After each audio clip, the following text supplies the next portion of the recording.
or gluttony or, whatever it is. We all sin. We all are predisposed to some sin, more than others. Right.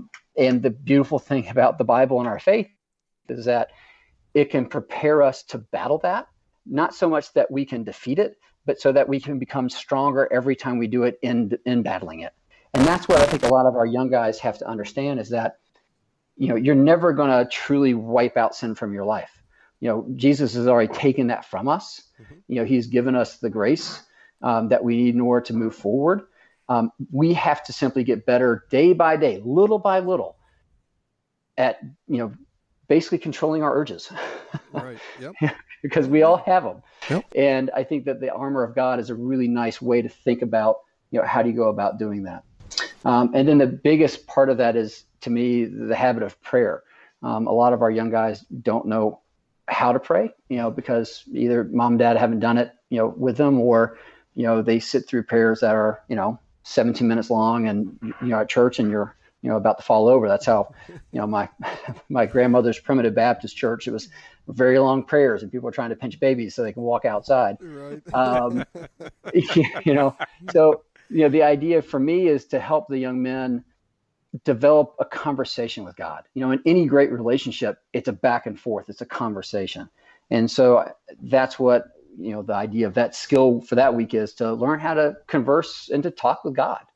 Hey, so, do you see, like, when they finally catch that it's a conversation, do you see the light bulb kind of come on the young? Yeah, it's amazing. They look at you like, wait a second, but he knows everything. It's like, yeah, but he wants you to say it. Right. And, that, would you want someone to say it to you? Like, well, yeah. Okay. Well, the same thing with God. Well, he's not going to talk back to me. Yeah, but this means you got to listen with your eyes sometimes. We talk a lot about that, the fact that not all prayers are answered. And many people don't hear God. In fact, most of us don't hear God. And then I tell them, usually, guys, if you hear God speaking to you, if you look in the Bible, it's not necessarily a good thing. It usually means your life is going to be a little crazy from that point going forward. But I do tell them that, and the dads and the moms who we speak to will usually chime in and say, you know what? He hasn't spoken to me, but when I asked for something, this coincidence happened. Right. And that's God. I take it as that's God saying to me, your prayer is answered, or your prayer needs to be, amended because you need to go in a different direction. Mm-hmm. So we talk a lot about that. And that's a really interesting conversation with the guys. Yeah, I bet. Yeah.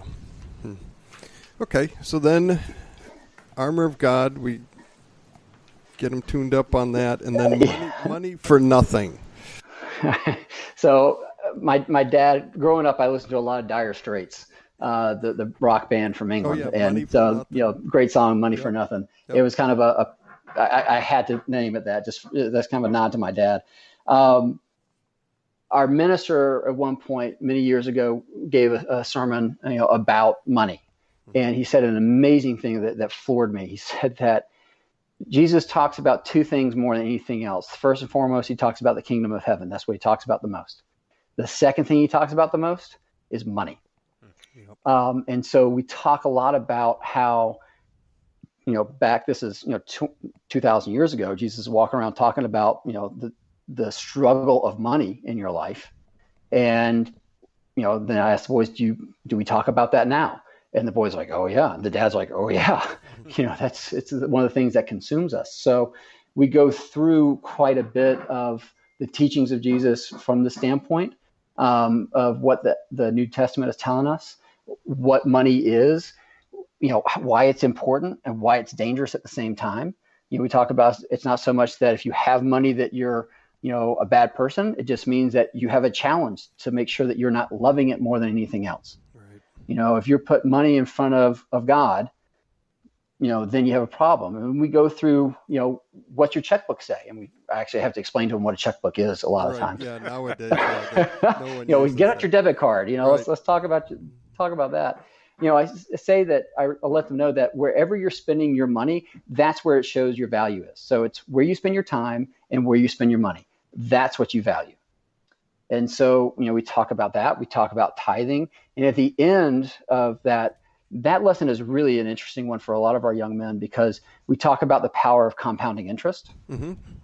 And this is a funny story. A couple years ago, a father and son were part of the Immanuel Project with us. The dad is a financial planner and has done very well. The 8th grade son is in there. We've known the family for a long time. And he called me after this class. He said that his son walked out, stopped him in the parking lot and said, "Dad, is that compounding interest stuff real?" And he said, "Yes, son, that's real." And I said, how is he just learning this from you? How can you not talk to your son about saving and about bills and about the power of compound interest? So, I think that we go through a little exercise that if you save just a little bit of money starting very young for your life, it becomes something that you can retire on.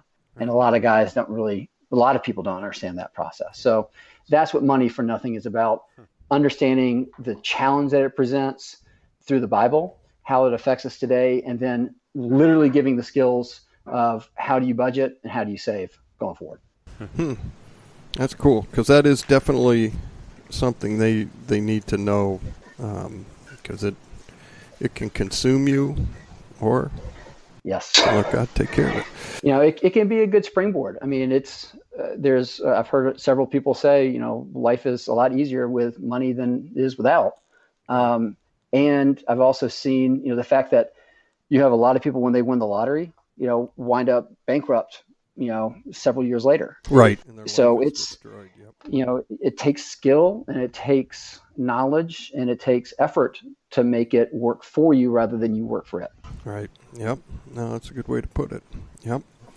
All right, so now the next section is probably where the dads are squirming in the back and like, I've been dreading this conversation. So women and me, what do you guys get into there? So, if money consumes you, for a lot of 13-year-old boys, 15-year-old boys, women consume them too. I think the biggest part about this to me is that men and women simply don't understand how different their brains are.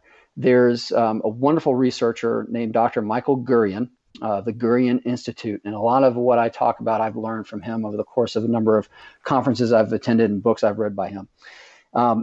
Regardless of the culture, it could be in China, it could be in the United States, it could be in Africa. There is a male brain and a female brain. And it's really amazing the differences between the neural pathways and the hormones that are secreted at different times, and the different systems that are powerful. So, for instance, women are much more emotive and much more communication based. When they speak, multiple places on their brain light up. Okay, when they're speaking, when they're reading. When we men speak and read, 1 or 2 little spots light up. It takes us much longer to actually get to the emotional aspects of our brain. So whereas a woman, again, I'm speaking on the whole in generalities, but they hold. A woman will be able to much easier explain how she is feeling and why she's feeling that way. Whereas a man might take anywhere from 30 minutes to 24 hours to truly understand what he's thinking and feeling and communicate it. The other big thing is that women are considered diffuse aware, meaning that they can handle 3 or 4 or 5 different things at once, whereas men are single focused. Now, when you look back in the day when we were hunter-gatherers, that was really important for us men. We need to be able to track that bird in flight. We needed to be able to track that antelope that we were trying to kill to put food on the table. Mm-hmm. Whereas the women had to help, at that time, raise the child, had to gather food, had to tend the fire, and do a lot of different things at once. So when you fast forward today, when parents get back home, you combine that diffuse aware and that being wanting to communicate versus the man who has a hard time communicating, is single focus. Both parents come back home at the same time or roughly the same time. Mom's already thinking about dinner and homework and what the kids are doing and how her day was and how she wants to connect with her husband. The husband gets home and says, I want to sit down and watch a little TV. Like, I'm done. Right. And you get upset. And this was actually a really interesting thing for me and Kate when we were studying this. I would be sitting down typing an email to a family, for our job. And she would come in the office and she would immediately start talking. And I would get really frustrated. I'd look at her like, what? And she goes, why are you mad at me? I said, because you interrupted me. So we talked about that. And finally, we heard this idea of single focus. And she's like, oh, okay. So now what happens is she comes into the office and she stands there until I finish my email. She knows that I know she's there, but she also knows that I'm going to get frustrated if she interrupts. So I finish my sentence, step back and look at her and give her my full attention. So that's solved. On the flip side is I've gotten better at understanding that Kate can be sending a text, can be stirring a pot, can be working with a kid, and still talk to me. Where I would feel a lot of times like, why aren't you paying attention to me? Well, she is. And I think if a lot of men and women understood the differences between the two of us, then we could actually interact better. So the whole point of the women and me is learning those skills, introducing those skills to the boys and to the dads and to the moms. And then also spending a lot of time looking at the Bible and saying, all right, how are we made? We're made in his image, male and female, we are made in his image. So we're both made in God's image. One sex is not better than the other.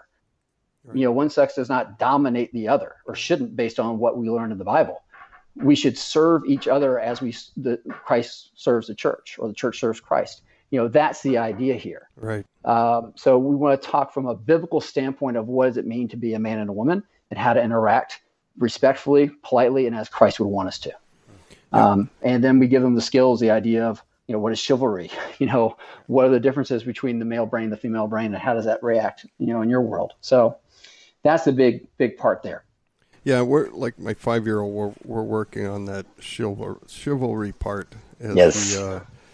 Just because he wants to fight. He's 5 years old. Yeah, he wants to wrestle. Yeah, and so, but he's got to understand, mom's a woman. You don't fight mom. You can fight dad, but don't fight mom. So I think one of the best things that we did at our house for our boys is we brought back home a couple of big soft gymnastic mats from camp a couple summers ago. Mm-hmm. This is early on when they were little, and we put it in one room and we say, boys, we can wrestle all we want in this room on these mats. And the rule was they could ask me at any point in time to wrestle, and I would go up and I would wrestle for at least 10 minutes, and then maybe I have to go back down and get back to work or whatever it was. Mm-hmm. So our oldest is very athletic. Our middle son is very, he's great with his body. He can do a little athletics. He does a lot of outdoor adventure stuff. He loves to hunt and fish. Our youngest one is really creative, builds robots and Legos and all that. Mm-hmm. Every one of them wanted to wrestle. Yep. And every little girl that came over to visit would watch us wrestle and be like, what are they doing? Right. Like, why are you doing that? Well, can we play with a doll? And sometimes the girls would wrestle with us, and it was great. It was so much fun. And there was a couple little boys that would come over and didn't want to wrestle. I'm like, that's fine too. But on the whole, it was just a beautiful way for me to connect with them and for them to learn how to actually use their bodies in a safe space. So. Yeah. Oh, that's cool. I like that. All right. Sure. So then we get into the final class. What happens? Yeah. What happens there? So this is the big wrap up. This is the idea of we're going to take all that we've learned and we're going to go back to different parts of the Bible and write down the main themes that we get from the different pieces of Scripture, whether it be Romans, Ephesians, 2 Timothy, 1 Corinthians, Psalms. So we want to really kind of take all of this and wrap it back up. Tell a couple other stories. I've always loved the story of the centurion in Mark 8, where he's basically, the centurion is saying, Jesus, if I need your help, and if you say the word, I know he'll be healed because, men follow my words and, your words will be followed. Right. I think that that's a very powerful thing for our young men to look and realize that this is a guy who was not necessarily a believer. It was a guy who was high up, in what could be considered the enemy army, if you will. Mm-hmm. But he's saying, I need help. I know you can help. I know what will be done. And I believe. I think that that's a really important thing for these young guys to look and to listen to. We talk about the Lord's Supper and the betrayal. And we really try to wrap the whole thing up. All right. The idea is that at the end of this, you're not a man. This is not, I'm anointing you as a man, because, 14, 15, 16-year-old, the vast majority of young men that age aren't becoming men yet. Mm-hmm. But now they understand what God wants of them. And they can start to look back and say, all right, am I following this path? Do I have other questions? I hope they do. How can I get those answered? Now I can look back at the Bible and say,